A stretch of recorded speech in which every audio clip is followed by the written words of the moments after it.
اللہ ہی حافظ ہے اس پہ، اور میں کیا بات کروں، کچھ زیادہ کر گیا تو پتہ چلے کہ بعد میں جو ہے پیشیاں بخت رہا ہوں، نوٹس بخت رہا ہوں۔ تو اس سے بہتر ہے کہ جو میں کہنا چاہتا ہوں، جو میری دل کی بات ہے، جو انصاف کی بات ہے، جو قانون کی بات ہے، جو بالکل نظام کو جھنجھوڑنے والی بات ہے، اگر اللہ کرے کہ اس سے جھنجھوڑا جا سکے تو اس بات کو کہنے میں، حق بات کہنے میں کوئی قباحت نہیں، کوئی حرج نہیں، اور کچھ تو کہنا چاہیے۔ تو میں یہ کچھ جو ہے وہ تو اب کہہ چکا ہوں، اللہ کرے کہ یہ ہضم ہو جائے میرے نظام میں، تاکہ کچھ میں اپنا حصہ ڈال سکوں۔ آج بڑا عجیب سا یہ واقعہ ہوا ہے، پہلے بھی میرے ساتھ 2 واقعات ہو چکے ہیں کہ ایک 0337 مطلب یو فون کے ایک نمبر سے کال ریسیو ہوتی ہے، اور آگے بولنے والا جو لڑکا ہے وہ کہتا ہے ماموں السلام علیکم، کیا حال ہے ماموں، ٹھیک ہے ماموں، آپ بوجھے نا میں کون بول رہا ہوں، آپ جانے نا۔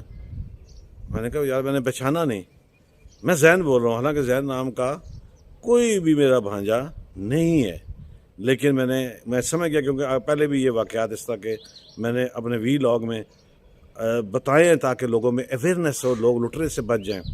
تو میں نے اس سے کہا ہاں زین کیا حال ہے، کیا ہوا؟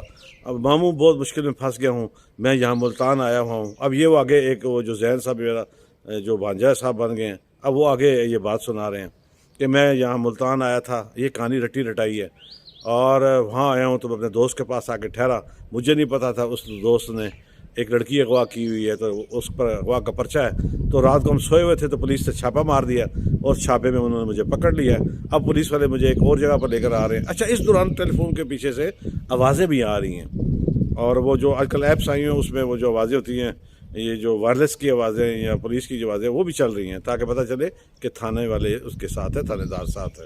تو اب ماموں میں پھنس گیا ہوں، آپ کو پتہ ہم عزت دار لوگ ہیں، مجھے آپ سے بہتر پہ وہی نظر نہیں آیا، آپ میرے بہترین ماموں ہیں، آپ میرے معاملے کو سنبھال لیں گے، تو آپ اس طرح کریں کہ آپ گھر ہیں کہ باہر ہیں۔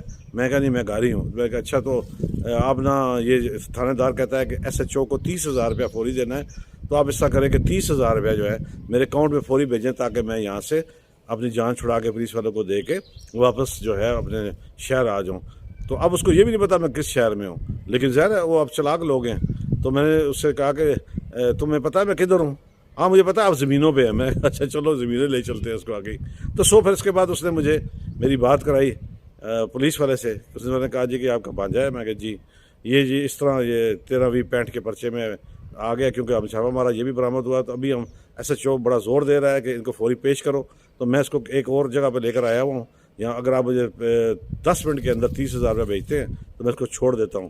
تو پھر اس نے مجھے ایک نمبر لکھا کے اس نے کہا جی کہ اس پہ بھیجیں، اور اس کے بعد اس نے فون بند کر دیا، اور 10 منٹ سے پہلے پھر فون آیا، پیسے بھجوا دیے ہیں۔ تو میں نے کہا ہاں میں لگا ہوں کوشش۔ تو ایک لمبی کہانی ہو جاتی ہے۔ تو اس طرح کی جو کالز آئیں ان سے بھی بچیں، جس سے میں پہلے بتا چکا ہوں کہ لوگ پتہ پوچھتے ہیں، بچے خاص طور پہ، کہ ہم گھروں سے گم ہو گئے ہیں، تو ان کے پیچھے ساتھ نہیں جانا، پولیس کو بتانا ہے۔ کاغذ چننے والے جو بچے ہیں ان سے خاصا ہوشیار رہنا ہے۔ اور اسی طرح اب یہ جو کالز کا سلسلہ، اب پہلے یہ کالز کا سلسلہ پولیس کی جانب سے آیا کرتا تھا کہ میں فلاں ASI فلاں تھانے سے بول رہا ہوں، اور آپ کا بھانجا جو ہے وہ ہمارے پاس پکڑا ہوا ہے، اور 13-20-65 ہی مقدمہ ان کو زبان پہ چڑھا ہوا ہے، یہی ہے کہ 13-20-65 جس پہ لڑکی کا اغوا ہے، اور آپ فوراً پیسے بھیجیں۔ اب انہوں نے اس کی شکل تھوڑی الٹی کر دی ہے، پہلے تھانے دار بولتا تھا، اب بھانجا ڈائریکٹ پہلے بولتا ہے۔ تو ان بھانجوں سے ہوشیار رہیں، اس طرح کے بھانجوں کو کہ جال سازی میں نہ آئیں۔ بھانجا جو ہے وہ آپ کو کہیں پھر دغا نہ دے جائے اور آپ کے پیسے ضائع نہ ہو جائیں۔ تو ان جعلی اور نقلی بھانجوں سے ہوشیار رہیے گا۔ چلتے چلتے ہمیشہ کی طرح کہوں گا، جہاں آپ اپنا اور اپنے پیاروں کا خیال رکھتے ہیں، وہاں پر آپ ارد گرد موجود مستحقین کا ضرور خیال رکھیے گا۔ خبر اور بات اچھی لگے تو میرے چینل کو ضرور سبسکرائب کیجیے گا، شیئر کیجیے گا، کمنٹس کیجیے گا، مجھے اس کا انتظار رہے گا۔